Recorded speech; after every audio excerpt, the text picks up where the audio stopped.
আমাদের ঘর ভেঙে গেছে, ঝড় আসছে, উড়ি চলে যাচ্ছি। কেন দিচ্ছে না? তা আপনারা এখন কি কিসের জন্য দেখছেন, আমরা কি করে বুঝবো?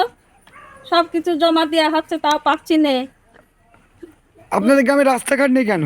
রাস্তাঘাট নেই, এইটাই তো কি করে বলবো, না দিলে এবার কি করে বলবো। এবার দেবেন, তারপর তো আমাদের লাইট খারাপ হয়ে গেছে, সোলার লাইট, সেটাও পাচ্ছি না। সব অন্ধকারে থাকছি, শিয়াল আসছে, চোর আসছে। স্বাস্থ্যসাথী কার্ড পান আপনারা? এই না, চিকিৎসা কার্ড পেয়েছেন? না। চিকিৎসা কার্ড কেন পাচ্ছেন না?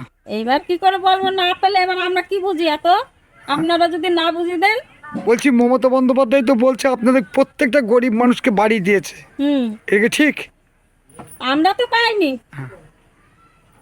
তাহলে মমতা বন্দ্যোপাধ্যায় কি মিথ্যে কথা বলছে নাকি? তাহলে আপনারা এই যে এসছেন, নিজের চোখে তো দেখছেন। হুম। আপনারা কি চান? আমরা ঘর চাই, বাড়ি চাই, আমরা মানুষ হতে চাই।